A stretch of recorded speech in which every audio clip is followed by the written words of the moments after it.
Astaghfirullah. Bismillahirrahmanirrahim. Assalamualaikum warahmatullahi wabarakatuh.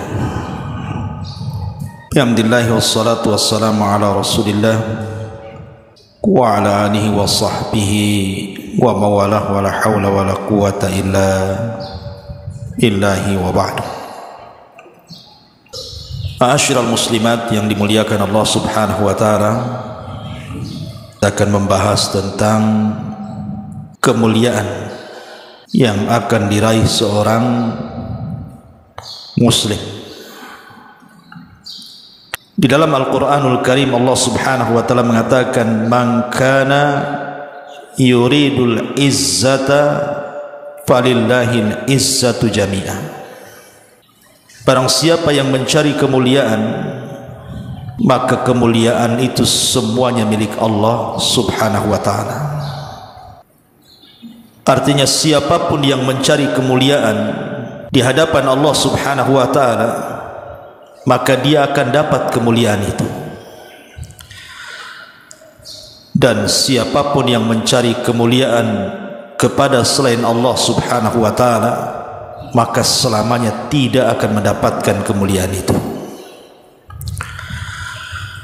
Karena siapapun yang Allah Subhanahu wa ta'ala muliakan, maka tidak ada manusia yang sanggup merendahkannya. Tapi siapapun yang direndahkan Allah Subhanahu wa ta'ala, maka tidak ada satupun manusia yang mampu mengangkat kemuliaannya. Oleh karena itulah maka muliakan diri kita dengan terus bergantung kepada Allah. Jangan pernah memuliakan diri kita dan bergantung kepada selain Allah Subhanahu wa ta'ala. Di dalam Al-Quranul Karim Allah Subhanahu wa ta'ala berfirman, "Kuntum khaira ummah ukhrijat linnasi ta'muruna bil ma'ruf wa tanhauna 'anil munkar." Kalian adalah sebaik-baik umat, kata Allah, yang Allah Subhanahu wa ta'ala keluarkan kepada manusia. Artinya kita umat Islam, umat Nabi SAW adalah umat terbaik dari seluruh umat-umat yang ada. Dari sini Allah katakan, "Wala tahinu wala tahzanu wa antumul a'launa in kuntum mu'minin." Dan janganlah kalian merasa lemah dan jangan pula merasa sedih, sebab kalian adalah paling tinggi derajatnya jikalau kalian beriman kepada Allah Azza wa Jalla. Jadi kita ini makhluk atau manusia yang Allah Subhanahu wa ta'ala keluarkan di akhir zaman dan mendapatkan kemuliaan karena menjadi umat Rasul, dengan syarat tentu beriman kepada Allah Subhanahu wa ta'ala. Ma'asyiral muslimat yang dimuliakan Allah Azza wa Jalla, dahulu di zaman para sahabat ada seorang sahabat namanya Abdullah ibn Khudafah as-Sahmi radhiyallahu anhu. Dia pernah diutus oleh Nabi SAW untuk menyampaikan risalah kepada Raja Kisra. Tetapi ada sedikit kisah yang menarik daripada Abdullah ibn Khudafah ini. Ketika dia menjadi tawanan tentara Romawi, di mana dia dan pasukan kaum muslimin yang di bawah kepemimpinannya itu tertawan semuanya. Akhirnya kemudian dia dipaksa untuk masuk ke agama Nasrani. Abdullah ibn Khudafah ini dipaksa untuk menjadi Nasrani, tapi dia menolaknya karena bagi dia itu Islam adalah agama yang satu-satunya yang mengangkat derajat kemuliaan siapapun. Sebagaimana Umar bin Khattab radhiyallahu anhu mengatakan, barang siapa yang hendak mencari kemuliaan, maka carilah dalam Islam. Karena siapapun yang mencari kemuliaan di luar Islam, maka dia tidak akan mendapat kemuliaan itu. Karena beliau mengatakan innallaha a'azzana bil Islam wa man yabtaghi izzata ghaira ma a'azzana Allah adhallana Allahu, kata Umar. Allah sudah memuliakan kita dengan Islam, maka siapapun yang mencari kemuliaan di luar daripada Islam maka Allah akan hinakan. Jadi Abdullah ibn Khudzafah ini ketika disuruh untuk masuk Nasrani, dia menolak. Akhirnya kemudian karena dia menolak, dia pun diancam akan dibunuh. Dengan cara apa? Dengan cara disediakan oleh Jenderal Romawi itu satu bejana yang berisi dengan minyak yang sedang mendidih. Kemudian didatangkan kaum muslimin yang ikut tertawan dengan Abdullah ibn Khudzafah ini sekitar 30 orang. Kemudian dilempar satu persatu ke dalam penggorengan itu. Subhanallah. Tidak ada satupun sahabat Nabi SAW di bawah kepemimpinan Abdullah ibn Khudzafah yang murtad. Dilempar satu-satu sampai ketiga tidak ada lagi dari tawan yang dilempar itu giliran Abdullah ibn Khudzafah. Karena ketika itu Abdullah ibn Khudzafah menangis melihat rekan-rekannya dimasukkan ke dalam penggorengan dan mati seketika. Jadi yang membawa Abdullah ibn Khudzafah, pengawal Raja Romawi ini, Jenderal Romawi ini, melaporkan bahwa Abdullah ibn Khudzafah menangis. Dikiranya Abdullah ibn Khudzafah ini ketakutan dan siap masuk ke agama Nasrani. Akhirnya dihadapkan dia kepada sang raja Nasrani dan mengatakan, apakah kau takut? Kalau kau takut, masuklah kau ke dalam Nasrani. Tapi jawaban Abdullah ibn Khudzafah ini mencengangkan raja Nasrani dan mengatakan, aku tidak takut. Aku cuma menghayal kalau seandainya Allah Subhanahu wa ta'ala memberikan kepadaku 1000 nyawa, kemudian kau masukkan satu persatu ke penggorengan itu, katanya. Geleng-geleng raja ini. Rupanya Abdullah ibn Khudzafah memiliki keimanan sekokoh gunung. Akhirnya sang raja Romawi pun tidak memasukkan Abdullah ibn Khudzafah ke penggorengan, tapi ingin menyiksa dengan cara yang lain. Kata sang raja, masukkan dia ke dalam sel, ke dalam penjara. Jangan pernah kasih makan dan minum. Akhirnya kemudian ketika dimasukkan ke dalam penjara, dibuatlah Abdullah ibn Khudzafah ini kelaparan selama 3 hari tak makan tak minum sampai lemas badan. Ketika dia sudah lemas, dilaporkan kepada sang raja. Kata sang raja, sekarang masukkan ke dalam sel itu daging babi dan khamar. Mau enggak dia makan? Karena posisinya lagi lapar tuh, dan lagi haus, 3 hari tak makan tak minum. Akhirnya dimasukkan daging babi yang sudah dimasak dengan lezatnya dan juga khamar yang dibawa bersamanya. Sang raja mengira bahwa Abdullah ibn Khudzafah ini akan meminum khamr itu dan akan memakan daging babinya, karena memang sudah lapar 3 hari tak makan. Rupanya di luar dugaan sang raja, tidak disentuh makanan itu, bahkan tidak disentuh pula minumannya, sampai beberapa hari dan hampir dia pingsan. Kemudian sang raja bertanya, kenapa dia tak makan daging babi dan tidak minum minuman khamr itu?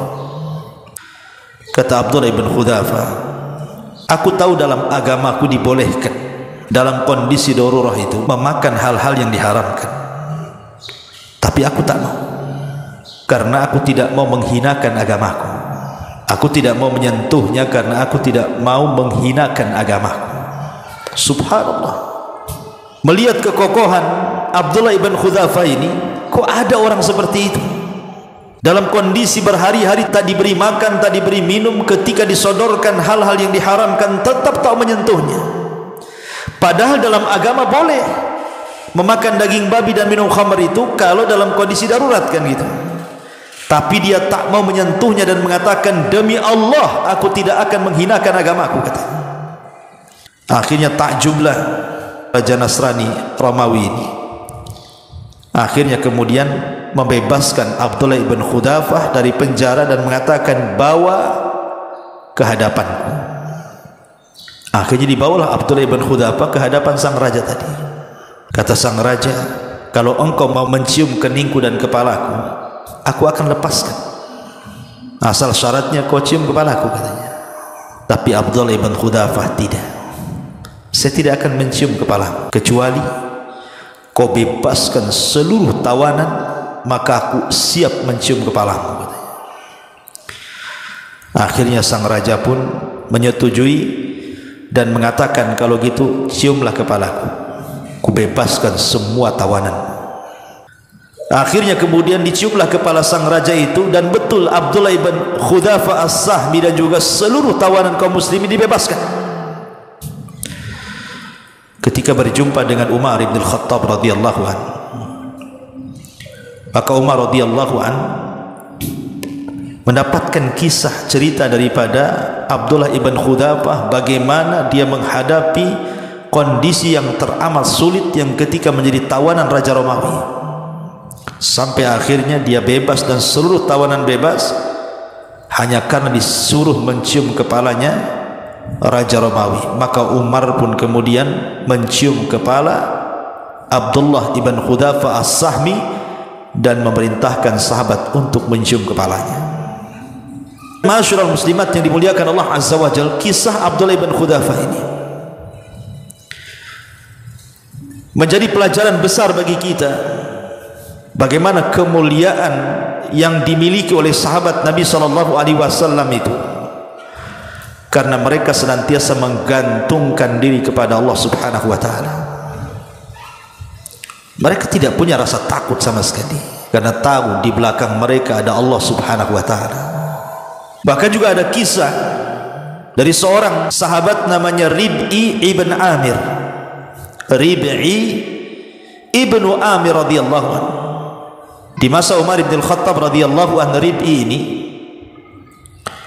diutus oleh Umar bin Khattab untuk menghadap Rustum. Menghadap Rustum. Karena ketika itu memang dalam posisi sedang perang yang disebut dengan perang Qadisiyah. Subhanallah, Rib'i bin Amir ini dia tidak menggunakan pakaian yang layak, ya asal aja dia pakai pakaian, padahal dia akan menghadap raja. Dia hanya menyarungkan pedang, kemudian tameng, dan memakai baju besi. Berangkat dia sendirian masuk ke istana Rustum, istana musuh yang dikelilingi oleh tentara-tentara, tapi dia santai saja. Ketika dia masuk ke dalam istana, dicegat para prajurit itu dan mengatakan, siapa kamu? Maka dia mengatakan, aku utusan kaum muslimin. Maka dikatakan kepada Rib'i, kalau begitu simpan pedangmu, letakkan baju besimu, dan juga letakkan tamengmu, katanya. Maka Rib'i bin Amir mengatakan, oh tidak, aku tidak bisa disuruh-suruh kamu, katanya.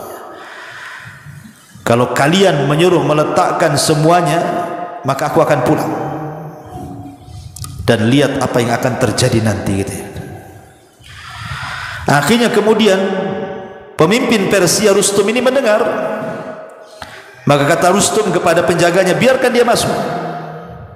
Maka Rib'i bin Amir pun masuk menghadap Jenderal Rustum ini, Jenderal Persia ini yang terkenal garangnya itu, dalam kondisi menggunakan pakaian compang-camping biasa.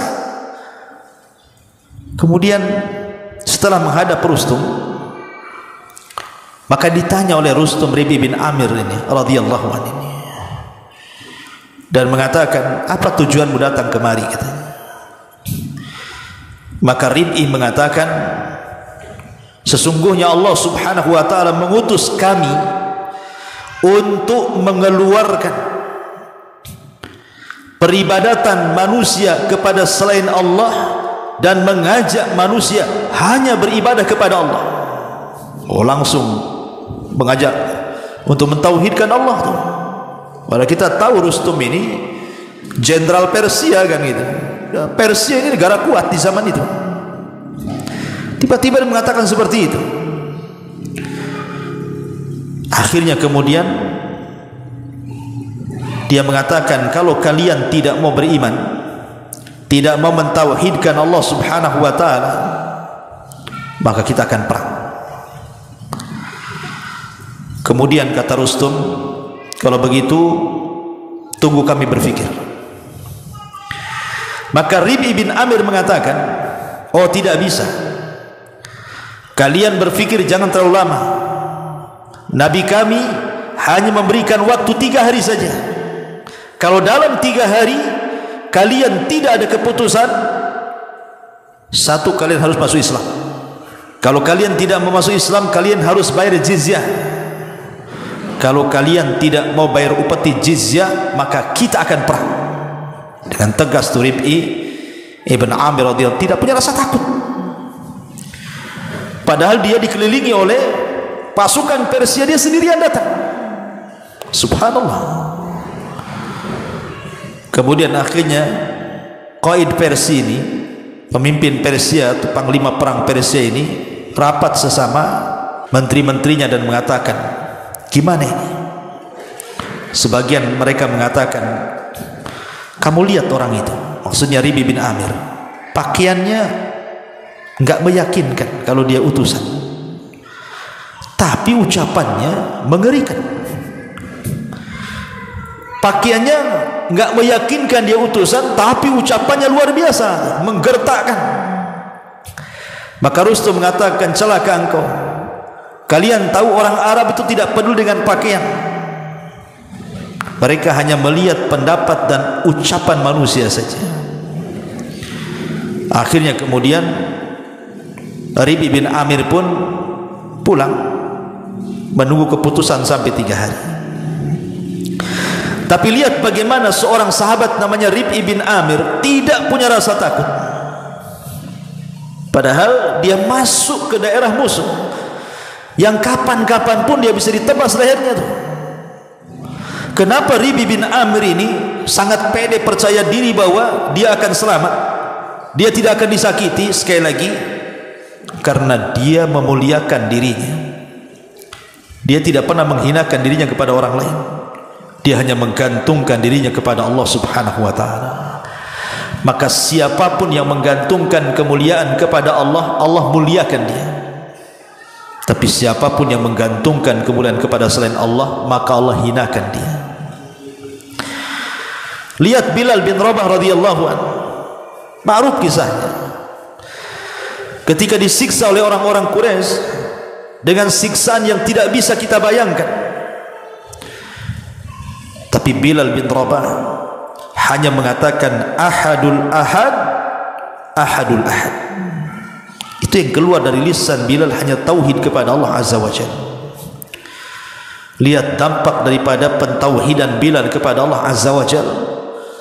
Setelah waktu berjalan, Bilal pun dimuliakan Allah azza wa jalla sehingga menjadi muadzinul Islam. Siapa yang tidak kenal Bilal?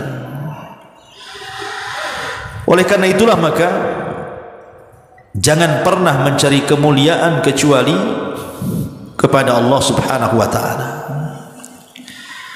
Lalu bagaimana caranya supaya kita ini mendapatkan kemuliaan? Pertama, kata para ulama, ta'atullahi azza wa jalla. Jangan pernah meninggalkan ketaatan kepada Allah subhanahu wa ta'ala, karena ketaatan kepada Allah itulah kunci daripada kemuliaan. Lihat sahabat-sahabat yang tadi saya kisahkan. Mereka menjadi mulia karena mereka istiqomah di atas ketaatan kepada Allah dan Rasulnya. Kalau kita istiqomah di atas ketaatan kepada Allah dan Rasulnya, maka itulah kemuliaan yang sesungguhnya. Lihat satu kisah di zaman Nabi SAW. Ada orang munafik namanya Abdullah ibn Ubay ibn Salul. Itu tokoh munafik Madinah yang Allah Subhanahu wa taala katakan dalam surah Munafikun ayat 8, yaquluna la irraja'na ilal madinati lanukhrijannal a'azzu minhal adhal. Mereka orang-orang munafik berkata, sesungguhnya jika kita telah kembali ke Madinah, benar-benar orang-orang yang kuat dan mulia akan mengusir orang-orang yang lemah dari lagi hina. Maksudnya apa? Maksudnya orang-orang kuat itu orang munafik, orang lemah itu Rasul dan para sahabat. Mereka bersumpah, kalau nanti kita pulang dari peperangan ini dan sampai di kota Madinah, kita usir saja Muhammad dan sahabat-sahabatnya itu. Itu janjinya siapa? Abdullah ibn Ubay bin Salul. Rupanya kedengaran Allah Subhanahu wa taala singkap borok-borok munafik Madinah ini. Umar mendengar ucapan itu. Maka Umar mengatakan kepada Rasul, ya Rasulullah, idzan li adrib unuqah, izinkan aku kupenggal tu lehernya si Abdullah bin Ubay itu. Kata Nabi SAW, jangan, nanti manusia mengira aku membunuh sahabatku. Tiba-tiba datang anaknya, anak tokoh munafik, namanya Abdullah juga, bapaknya Abdullah, anaknya Abdullah. Bapaknya Abdullah ibn Ubay ibn Salul, anaknya Abdullah ibnu Abdillah ibni Ubay ibn Salul. Tapi anaknya ini orang hebat, sahabat Nabi. Tapi bapaknya tokoh munafik, anaknya pula orang baik. Abdullah ibn Abdillah ibn Ubay ini anaknya tokoh munafik datang kepada Rasul dan mengatakan, ya Rasulullah, kalau engkau ingin memerintahkan semua sahabat untuk membunuh ayahku, jangan kau lakukan. Sebab kalau ayahku mati di tangan orang lain, nanti aku dendam kepada dia. Serahkan saja dia kepadaku, biar aku yang akan membunuhnya, katanya. Ini yang ngomong anaknya, bu. Jangan kau serahkan kepada orang, nanti aku dendam nanti. Serahkan aja kepada aku, katanya, biar aku yang membunuh. Kata Nabi SAW, tidak ada yang membunuh bapakmu, dan tidak akan ada yang membunuh bapakmu. Akhirnya Abdullah ibn Ubay bin Salul ini, anaknya dari tokoh munafik, langsung pergi kemana? Ke perbatasan kota Madinah. Ketika ayahnya hendak masuk ke Madinah, ditahan oleh anaknya ini dan mengatakan, wahai ayahku, benar kau yang mengatakan la irraja'na ilal madinati la yukhrijannal a'azzu minhal adhal? Sungguh jika kita telah kembali ke kota Madinah, benar-benar orang-orang kuat akan mengusir orang-orang lemah. Betul ini ucapanmu? Kalau memang ini ucapanmu, maka engkau tidak boleh menginjakkan kaki di kota Madinah sampai Rasul SAW mengizinkannya. Kalau tidak, kubunuh kamu. Oh, ini kan luar biasa ini. Lihat bagaimana seorang anak sampai mengancam bapaknya, karena bapaknya munafik. Bapaknya selalu menghina Allah dan Rasulnya. Makanya dia mengatakan, jangan pernah kau langkahkan kakimu masuk ke kota Madinah, kalau tidak kubunuh kamu. Sampai ada perintah dari Nabi SAW. Itulah kemuliaan. Kemuliaan yang luar biasa adalah ketaatan kepada Allah dan Rasulnya. Ini yang pertama. Yang kedua, al-ya'su amma fi aidin nas. Kalau ingin mulia, bu, jangan pernah memandang apa-apa yang di tangan manusia. Jangan pernah terpikirkan dan terkhayalkan apa-apa dari kenikmatan dunia yang ada pada manusia. Percayalah diri kepada Allah Subhanahu wa ta'ala. Karena banyak manusia itu kemudian seperti orang-orang di zaman Qarun. Orang-orang yang tidak beriman di zaman Qarun, ketika melihat Qarun keluar membawa baju dengan baju yang sangat megah, harta dengan harta yang sangat banyak, pamer ke sana kemari, orang-orang yang kurang iman dalam hatinya mengatakan, kapan kiranya aku seperti Qarun, katanya.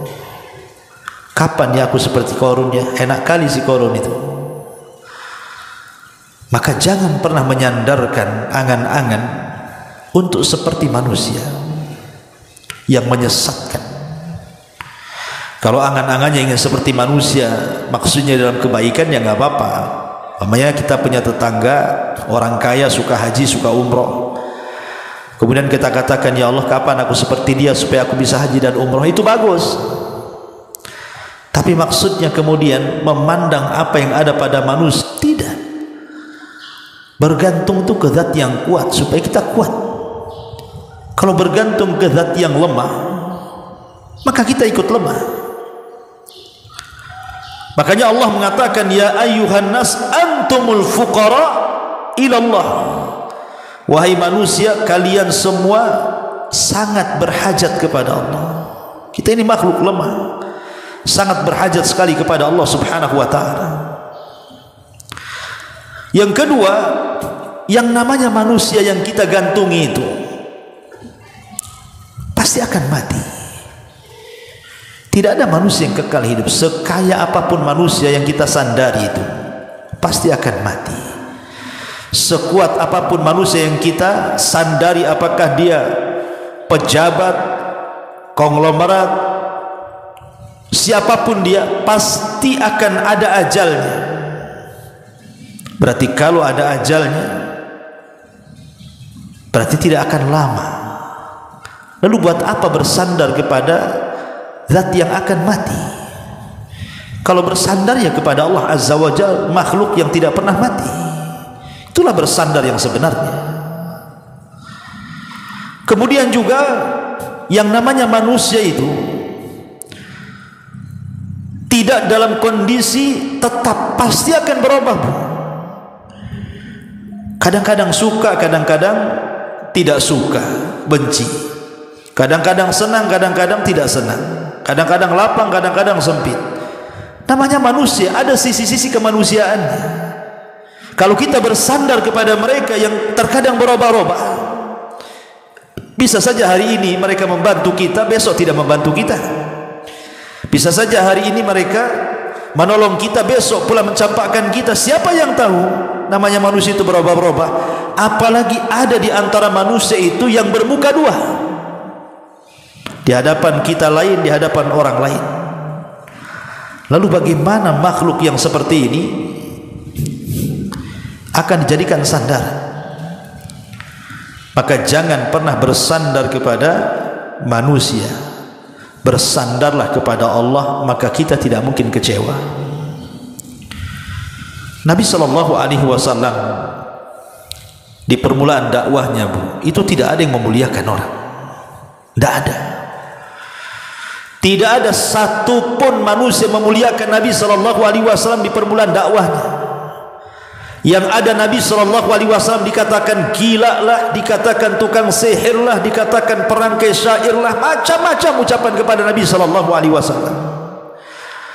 Bahkan ketika Rasul kemudian pindah dari Mekah berdakwah ke Taif, mulai anak kecil menanam duri, kemudian anak-anak perempuan melempar dengan benda-benda yang tidak layak dilempar, seperti kotoran dan semacamnya. Yang laki-laki juga sama, melempar dengan batu. Sampai Nabi SAW harus lari 1 mil bersama Zaid ibn Harithah. Tidak ada yang memuliakan Rasul di awal dakwah itu. Tidak ada. Tapi Nabi SAW tidak pernah mengeluh, tidak pernah mengatakan kepada Allah, ya Allah, apakah begini balasan Nabi, kau berikan kehinaan di hadapan manusia? Kenapa ya Allah manusia itu memusuhi aku dan tidak memuliakan diriku? Tidak, Rasul tidak memprotes Allah Azza wa Jalla. Nabi hanya mengadukan perkaranya dan mengatakan di hadapan Allah Subhanahu wa ta'ala, kata Nabi SAW, Allahumma ilaika ashku dha'fa quwwati. Dalam sebuah riwayat, walaupun ada yang melemahkannya, Rasul hanya mengatakan, ya Allah, aku hanya bisa mengadukan kelemahanku kepadamu, wa qillati hilati wa hawani 'alan nas, dan sedikitnya pengalamanku dan manusia belum bisa menghargaiku. Illam takun alayya sakhatun fala ubali, tapi tidak ada masalah ya Allah, selama engkau tidak murka kepadaku, aku tidak akan sedih. Lihat bagaimana Nabi SAW mengajarkan kepada kita kemuliaan, tidak menyandarkan kepada manusia. Ketika manusia menolak dakwahnya, tidak memuliakannya, tidak menghargai, peduli amat bahasa kitanya. Yang penting Allah tidak menghinakan diriku, kata Nabi SAW. Harusnya ini yang ditanamkan kepada kita. Kalau kita ingin mulia, maka tanamkan dari diri sendiri. Kita tidak berhajat kepada siapapun, kita hanya berhajat kepada Allah Subhanahu wa ta'ala. Itulah kemuliaan yang sesungguhnya. Jangan pernah menyandarkan sesuatu kepada makhluk, karena siapapun yang menyandarkan diri kepada makhluk siap-siap akan kecewa. Tidak mungkin tidak kecewa, pasti akan kecewa. Maka kalau ingin memiliki kemuliaan yang kedua, jangan pernah menyandarkan kepada selain Allah Azza wa Jalla. Kemudian yang ketiga, kalau ingin mulia, nusratul haq, menolong kebenaran. Menolong kebenaran adalah bentuk kemuliaan. Mengajak manusia kepada kebenaran dan mencegah manusia dari kemungkaran adalah sebuah kemuliaan. Sebab kalau seandainya kita biarkan kemungkaran di mana-mana dan kita tidak mengajak manusia kepada kebaikan dan tidak mencegah kepada kemungkaran, maka tidak ada kemuliaan di tengah-tengah kita. Lalu apa bedanya Anda dengan mereka? Apa bedanya Anda dengan para pelaku dosa kalau tidak berusaha untuk mengingkari sebuah kemungkaran dan mengajaknya kepada sebuah kebaikan? Maka kalau ingin mulia, lakukan yang ketiga, tolong kebenaran, dakwahkan kebenaran, katakan yang hak itu hak, yang batil itu batil, maka kita akan menjadi orang mulia. Lihat Imam Ahmad ibn Hanbal, ketika khalifah dipegang oleh Mu'tazilah, dan ajaran Mu'tazilah menjadi ajaran resmi negara di zaman kekhilafahan Khalifah Ma'mun.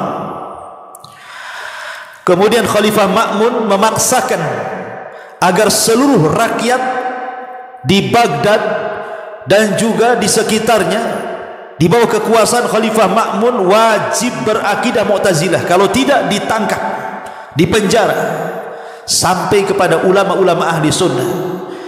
Akhirnya dengan berjalannya waktu, satu persatu ulama ditangkap, satu persatu ulama ditangkap, kemudian dipaksa dan disiksa supaya mengatakan Al-Quran makhluk, yang merupakan akidah asasnya orang Mu'tazilah. Kalau tidak mengatakan Al-Quran makhluk, maka mereka akan disiksa dan tak segan-segan akan dibunuh. Sehingga banyak para ulama ahli sunnah mati di zaman itu. Muhammad ibn Nuh mati dalam penjara. Al-Imam Al-Buwaiti, temannya Imam Syafi'i, mati dalam penjara. Al-Imam Nu'aim ibn Hammad, seorang pakar sejarah, meninggal di penjara. Bahkan sangat menyeramkan karena tidak dimandikan, tidak dikafankan, tidak disolatkan, langsung dikuburkan begitu saja. Banyak para ulama yang mereka terluka, disiksa habis-habisan, dibunuh jiwanya. Termasuk juga Imam Ahmad ibn Hanbal tidak lepas daripada siksaan penguasa Mu'tazilah di zaman itu. Tapi Imam Ahmad tetap menyerukan Al-Quran kalamullah, bukan makhluk. Tetap menyerukan akidah ahli sunnah wal jamaah, walaupun harus disiksa dan dipenjara, tapi dia terus mendakwahkan dakwah, mengatakan Mu'tazilah kelompok sesat. Al-Quran bukan makhluk, Al-Quran kalamullah, dan siapapun yang mengatakan lafaz Quran makhluk, dia Jahmiyah, kata beliau. Seiring waktu Akhirnya ketika Wasik meninggal dunia, digantilah kekuasaan oleh Al-Mutawakkil, dan Allah takdirkan Mu'tazilah hilang, naiklah Ahli Sunnah wal Jamaah dan Imam Ahmad dimuliakan. Begitulah orang-orang yang menolong kebenaran, satu hari pasti dimuliakan. Makanya ketika di zaman Khalifah Ma'mun, Imam Ahmad itu ketika hendak diseret ke hadapan Khalifah Ma'mun, dia berjumpa di tengah jalan Farasdak, seorang penyair, orang Badui. Ada yang mengatakan ya penyair biasa, dan mengatakan, ya Ahmad, la takhaf, jangan takut. Kalau engkau mati, maka engkau akan mati syahid. Kalau engkau hidup, maka engkau akan hidup mulia. Tapi kalau engkau tidak mati syahid, tidak hidup mulia, kau akan mati juga. Tinggal milih, mati syahid atau hidup mulia. Maka ucapan itulah menjadi cambukan bagi Imam Ahmad untuk tetap istiqomah di atas kebenaran. Akhirnya dia berdoa kepada Allah, ya Allah, jangan pertemukan Ma'mun dengan wajahku. Subhanallah. Ketika Imam Ahmad berdoa seperti itu, doa orang yang dizalimi mustajab. Sebelum berjumpa Imam Ahmad dengan Khalifah Ma'mun, tiba-tiba Ma'mun meninggal karena terkena doa Imam Ahmad Ibn Hanbal. Ini yang ketiga. Kalau ingin mulia, maka nusratul haq, tolonglah kebenaran itu. Dan yang terakhir, ikramun nas, muliakan manusia. Kalau kita ingin mulia, muliakan manusia. Kalau kita ingin disayangi manusia, sayangi manusia. Irhamu man fil ardi sayarhamukum man fis sama. Sayangi orang-orang yang di bumi, nanti di langit akan menyayangi kamu. Artinya kalau ingin kita mulia, muliakan orang. Tapi kalau kita tidak memuliakan orang, jangan harap kita punya kemuliaan. Berapa banyak orang-orang yang menghina orang lain, akhirnya Allah datangkan orang yang menghina dia. Betapa banyak orang-orang yang merendahkan orang lain, akhirnya Allah mengutus orang merendahkan dirinya. Kama tadinu tudan. Sebagaimana kita memuliakan orang, kita dimuliakan. Sebagaimana kita menghinakan orang, kita akan dihinakan. Maka kalau ingin mulia, muliakan manusia. Maka dengan itulah kemuliaan akan diraih. Inilah kata para ulama 4 perkara. Kalau ingin menjadi mulia, pertama istiqomah di atas ketaatan kepada Allah. Yang kedua, jangan memandang manusia, apalagi bersandar kepada mereka. Kemudian yang nomor 3, tolonglah kebenaran. Dan yang terakhir, muliakan manusia. Inilah kunci kemuliaan. Dan jangan menyandarkan kemuliaan kepada yang tidak mengantarkan kita kepada kemuliaan. Seperti apa? Seperti orang menyandarkan kemuliaan kepada harta. Lihat Qarun, ketika dia menyandarkan kemuliaan kepada hartanya, sombong dia. Allah katakan fa khassafna bihi wa bidarihi al-ardh. Kami tenggelamkan Qarun dan seluruh kekayaannya. Ketika Fir'aun menyandarkan kemuliaannya kepada kekuasaannya, sombong dia dengan kekuasaannya, maka Allah katakan fa'aghraqnahu wa junudahu. Kami tenggelamkan si Fir'aun dan seluruh bala tentaranya. Ketika Namrud menyandarkan kemuliaannya kepada kekuatan tentaranya, bahwa dia tidak bisa dikalahkan, dan dia katakan di hadapan Ibrahim, ana uhyi wa umit, saya bisa mematikan dan menghidupkan. Allah kirim satu nyamuk dan Allah sarangkan di otaknya. Nyamuk itulah penyebab kematiannya. Namrud, raja dunia, dibunuh oleh seekor nyamuk yang bersarang di kepalanya. Ketika kemuliaan itu disandarkan kepada anak-anak, seolah-olah anak-anaknya sukses bisa membantunya. Sekarang anak dia sudah jadi menteri, sudah jadi ini, jadi itu. Lihat Al-Walid ibn Mughirah, ketika menyandarkan kemuliaannya kepada anak-anaknya, kepada kesehatannya, maka Allah mengatakan sa'uslihi saqar, kami akan masukkan si Walid ke neraka saqar. Jadi kemuliaan itu bukan ada pada harta, bukan ada pada pangkat dan kekuasaan, bukan ada pada kekuatan, harta, pasukan dan yang semacamnya, tidak pula pada keturunan ataupun pada kesehatan. Karena itu semua selama ada di dunia ada batas waktunya. Kita lihat di sekeliling kita, orang yang dulunya kaya tiba-tiba bangkrut. Ada orang di sekeliling kita yang dulunya kuat, kekar, binaraga, akhirnya di kursi roda. Kita lihat orang-orang yang dulunya menjadi menteri, akhirnya purnawirawan, setruk di pembaringannya, tak jadi apa-apa, tak dihormati pun. Lalu apa yang dibanggakan? Lihat yang berbangga dengan anak-anak yang ditelantarkan, didurhakai oleh anaknya. Selama hidup di dunia itu pasti ada batas waktu tuh. Tetapi kemuliaan yang Allah Azza wa Jalla miliki tidak akan ada batas waktunya. Allah kalau sudah memuliakan kita di dunia, pasti Allah akan muliakan kita juga di akhirat. Wallahu a'lam. Subhanaka bihamdika, asyhadu an la ilaha illa anta, astaghfiruka wa atubu ilaik. Allah ta'ala. Assalamualaikum warahmatullahi wabarakatuh.